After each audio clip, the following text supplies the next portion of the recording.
Good morning. This is Babak, Larian.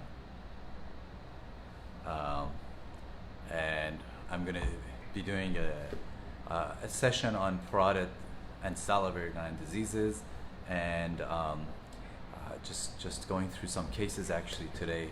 So hopefully these cases will be interesting to you and maybe apply to you. There are some of the interesting cases that I've encountered, and so I'm going to go ahead and flip the camera and show you. So here we go. First case. So this is a case of a 52-year-old woman with a right-sided neck pain. She had an MRI of her spine, and it showed a mass in the parapharyngeal space. And I'll explain where that is. So she had another MRI specifically to look at that, and that showed a 2.5 centimeter mass going from the deep end of the parotid to the inside. It was in an area where we couldn't reach with a needle to biopsy. So let me show you. So these are cross sections. This first set is cross sections of the face. So in yellow, so the nose would be there. The ears are here. This is the ear, the back of the head, right? And the nose looks like mine. Let me make that a little nicer. There we go. The palate would be here, somewhere around here, palate and then uvula, right? So this is the parotid gland. This is the parotid gland on the opposite side, right? I'm going to draw the jawbone here and here. That's the jawbone, right? So this tumor, which you can see in white, and I'll draw it in red, extends from the tip of the inner tip of the parotid gland, right there, right? It comes from this area on the opposite side. If you were to imagine, it's extending from that and going inwards. The throat of the patient is, this area is the throat, basically, right? So the other name for the throat is the pharynx. So parapharyngeal means next to pharynx. This is the parapharyngeal space, right? So this is a picture, the same MRI image looking from the front. So the size of the face, the neck, shoulder, face, neck, and shoulder, ears would be here, right? And obviously you can see the mass there. This is the jawbone.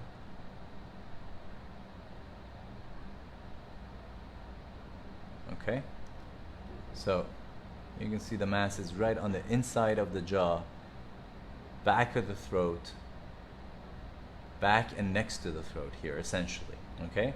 And it comes from the deep portion of the parotid gland. And again, this is the parotid gland. So this tumor is coming from the deep portion of the parotid gland. This is the area where it's coming from, right? And because it's deep to the jaw bone here, because it's deep to the jawbone, you can't, it's not possible to have a needle get to it. And from this angle, there are blood vessels in our way. So from this angle, it's a very narrow space that it can go through. So it was hard to get to this particular tumor to get a needle biopsy. In any case, so this patient had to be taken to the operating room, and from an incision on the neck. So the incision for this person was here in the neck, and it was about this big, which is about an inch and a half, maybe. In any case, so went in. We saw that the mass had a nice, good capsule around it. There were several lymph nodes in the area next to it, which were removed as well. The mass was removed, and when we sent to the pathologist to look at it under the microscope and tell us what this is, which is called frozen section, the pathologist told us that this was benign. It was a pleomorphic adenoma. All right? But then when they came back and told us what the final pathology was, on final pathology, they thought that this was portions of it had transformed to carcinoma ex pleomorphic adenoma. And the maximum dimension of that was 3.8 centimeters. So the mass was larger since the time of the MRI. Because at the time of the MRI, they had said it was about 2 centimeters, and this was larger. And it also said that the cancer came about 5 millimeters or 0.5 millimeters of the edges of the capsule. So if this was the entire tumor, there was a portion inside of it that had turned to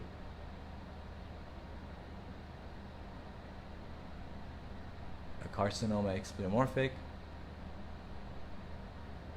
and this part here was the part that's closest, and that was 0.5 millimeters. But the capsule was intact. The tumor had not eaten through the capsule of the pleomorphic adenoma, and the lymph nodes we had removed had no cancer within them, so it had not escaped to the lymph nodes surrounding it. And we did special stains, and we found that it was positive for HER2/neu, which means that the carcinoma ex pleomorphic, because it was an ex pleomorphic adenoma, it had potential for transform to any morph, any of the forms. That's what pleomorphic means, multiple different forms. And so it had transformed into a configuration that was more like what we call a salivary ductal carcinoma. And those tend to be HER2/neu positive. We did a PET scan for her, which showed only activity in the area of surgery and nowhere else, which means that the tumor had not spread. And so we started her on a regimen of chemotherapy with Taxotere and carboplatin. And because she was positive for a genetic marker, the HER2/neu, we also used this immune treatment called Herceptin, which is an antibody to HER2/neu protein. And I saw her just a few months ago, and she has been 6 years outside her treatment. So carcinoma ex pleomorphics are treatable when you are, especially when you're fortunate enough to catch them in time. So for this particular patient, we were fortunate enough to be able to catch it in time, and that was good fortune. She had neck pain. I had a scan which showed it. If she had not had neck pain, and the neck pain was unrelated to this mass, neck pain was just neck issues that she had had. If she had not had the neck pain and had not done this, we would have found this when the tumor had spread to the lymph nodes and she had large lymph nodes. So this is, I don't know how to say, but fortuitous, just luck that it was caught at that time. And we were able to treat it. Sometimes we're not. Sometimes when these things transform and we catch them at the point where they have spread, they're much harder to treat because the cat is out of the hat, in a sense. All right, so let's move on to the next case. So she was very fortunate. Case number 2. This is a 53-year-old woman undergoing a facelift. The surgeon finds something that looks like a parotid mass and takes it out. But it was superficial on the surface, so he wasn't worried about it. But after the surgery, the patient's middle of her face was weak, so this area.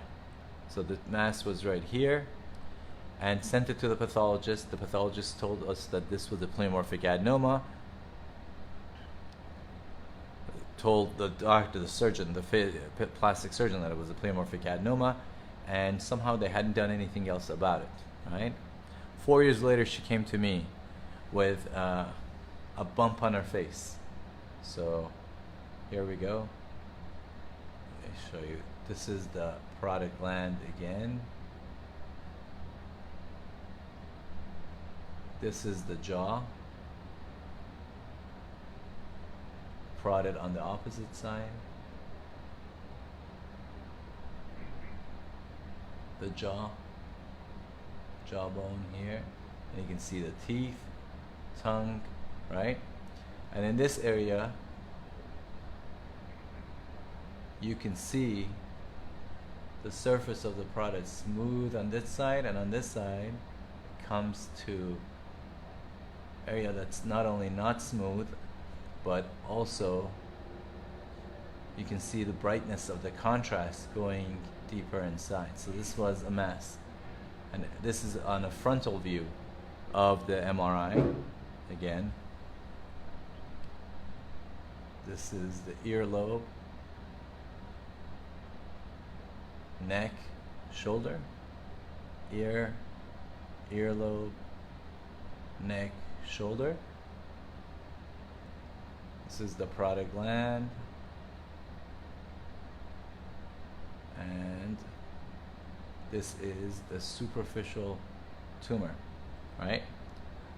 So it's not terribly, in and of itself, this is unfortunately a common story where surgeons who are doing other things encounter a mass that doesn't feel hard or abnormal or so on to them. They say, okay, I'll just take it out and see what it is. And they take it out, the pathologist calls them back and says, this is a benign tumor, and they're like, oh, okay, well, it was a benign tumor. You don't need to worry about it, in a sense. Not knowing enough information about pleomorphic adenomas and their potential to transform into a cancer. And so because they didn't have expertise in the field, they get a pathology report that says this is something benign.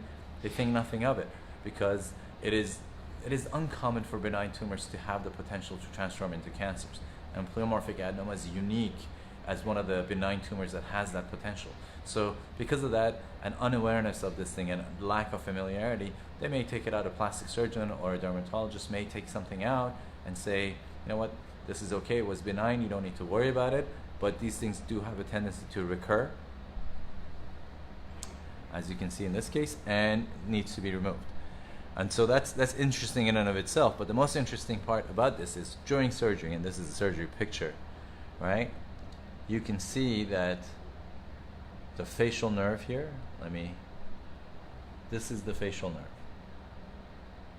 which is this is the person's earlobe, right? So her nose would be there, chin and neck down there, back of the head would be here. This is essentially what she would look like, but significantly better than this. So the facial nerve, you can see it essentially coming and now having multiple branches. But the most interesting part of this is the branch that goes to the upper lid, right? And that branch is coming from here. So let me do a zoom of it and you'll see this better. So again, the facial nerve, and this is probably right down here is the hole in the skull where the nerve comes out of. So the nerve is probably coming out of a hole. Let me actually draw that hole in white. A hole in the skull. The nerve comes out, right? And then this point branches up to the upper division and the lower division. The lower division has multiple other branches. But the most interesting thing is, and I'll draw this in green, is this branch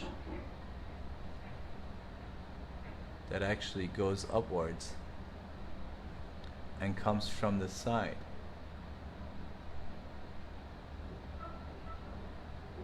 So the branch goes from the bottom of the and comes up. And so this is an easy branch to by mistake cut, because when we do the surgery, what we do is we find this main branch here and go over it and lift everything off of it, and because this is the parotid gland is sitting on it, and you don't see anything else, and you cut it, and if you get underneath these two here and between the main trunk and the green section, you may by accident cut this off and cause paralysis. And so being very careful during the surgery is absolutely vital, because the anatomy of the facial nerve is so diverse, and it can happen in any angle and any direction, and it can branch out in any way. All right, so moving on, fortunately we were able to find this branch and protect it and do the surgery and take out the tumor without much issue. And the tumor was somewhere close by to here. It's underneath this tissue here. In any case, moving on to the next case number 3. All right, this is a case of a 59-year-old woman with a 6-week history of a left-sided lymphadenopathy or enlarged lymph nodes. She has no symptoms, no pain, discomfort, fevers, chills. The submandibular gland, which is another saliva gland under the jaw, appeared to be involved by the tumor and surrounded by the lymph nodes. The parotid and the minor salivary glands were clear. So again, looking at this person, side of the head, neck, and shoulder. This is the right side, and this is the left side. We're looking at the person, right? And you can see all these lymph nodes, right? This is the parotid gland sitting right next to it. And now this is a view in another orientation, right?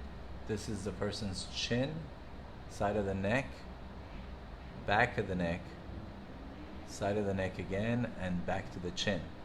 And again, this is the right side and this is the left side. You're looking from the bottom up, right? And obviously you can see these bright white lymph nodes. And this here is the submandibular gland, which is also next to it, right? All right, so moving on. The nerves were intact. There was no weakness of any of the nerve. Then a needle biopsy showed that it was a salivary ductal carcinoma, which is a fairly aggressive cancer that likes to spread to the lymph nodes. And then there was a PET scan done, which showed only activity in that area without any activity anywhere else in the body. The PET scan looks at the whole person, and so what you get is essentially an image like this. And then in the areas where there's activity, so for this person, it showed activity only there and nowhere else in the body. If she had had a spread to other parts, you would have seen activity in the lungs, let's say, or in the spine. But fortunately, she didn't have any of that. Only activity right there. All right? So during surgery, I went in and removed the lymph nodes. I took out 53 lymph nodes. Each side of the neck has about 150 lymph nodes. So 53 of them that were in and around that area that were surrounding the area of the cancer were removed. 18 of them had cancer in it. I removed the submandibular gland, and there was no tumor inside the gland, and the gland capsule was intact, meaning the submandibular gland has a covering, which is a capsule. The lymph nodes that were next to it were outside of this capsule, right? And there was no breach of the capsule, and there was no cancer inside there. So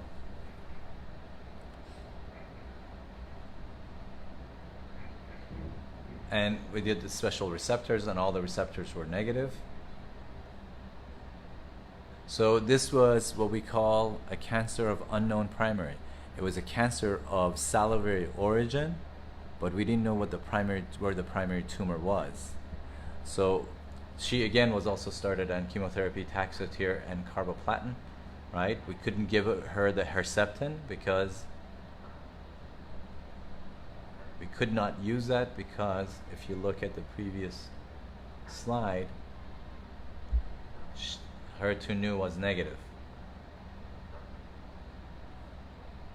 So this marker was negative. In any case, she also had radiation therapy to not only, let's see,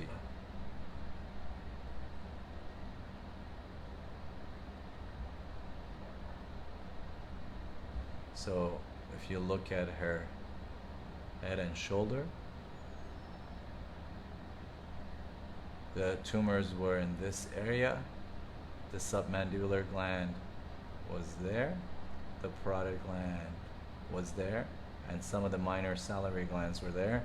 This tumor must have come from somewhere. It wasn't from the submandibular. It could have been either from a small focus, a microscopic focus in the parotid, or one of the other minor salivary glands that had spread. And so the radiation field included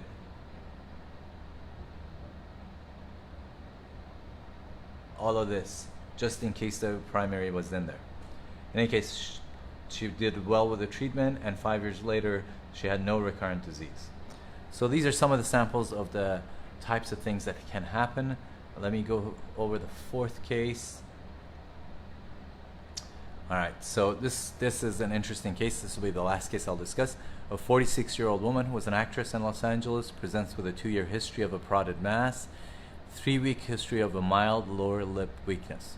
MRI shows a small 8 millimeter well-defined parotid mass. Needle biopsy was equivocal. It couldn't tell exactly.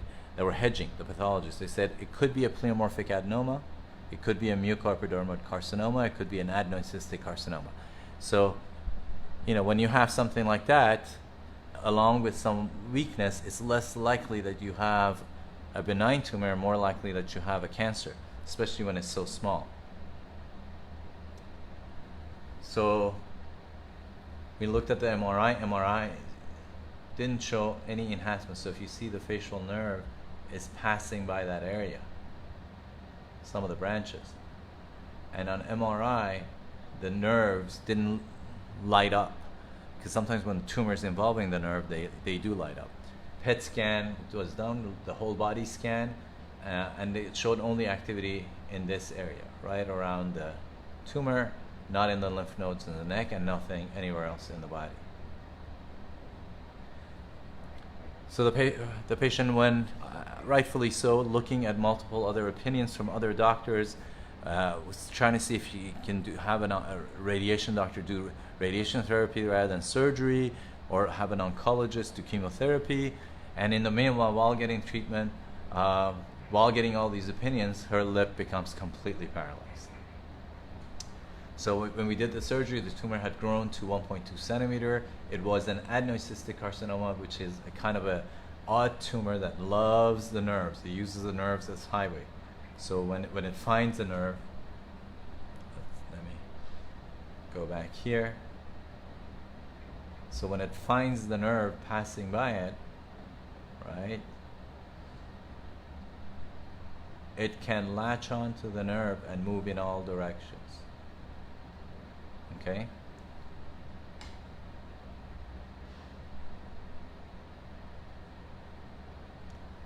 So we biopsied the nerve next to it, because the nerve was already paralyzed, right? So we took a portion of the nerve out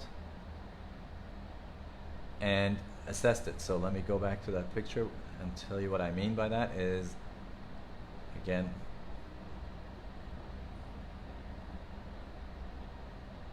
so if the nerve was passing by like this, and this goes to the lower lip here, and it's paralyzed and no longer working, what we did is we removed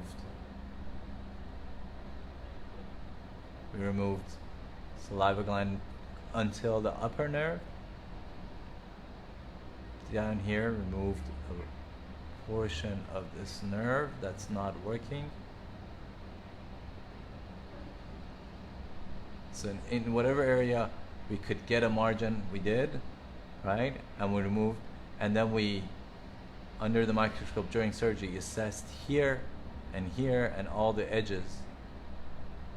And there was no tumor at any of the edges. So the transport of the tumor was only for a limited area, just right there. So we're able to get the tumor. And actually on this side of the tumor, we got a larger portion of parotid gland, and the margins here looked at under the microscope during surgery, and it was negative. Unfortunately, this patient did well. In terms of the lower lip paralysis,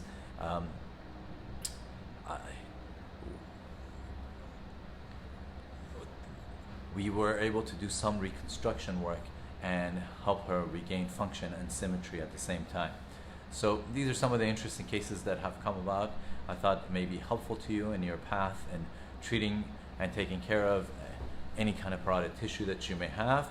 If you have any questions, don't hesitate to send me a question, and I'll try to answer your questions as they come in. Hope you have a wonderful day. Bye now.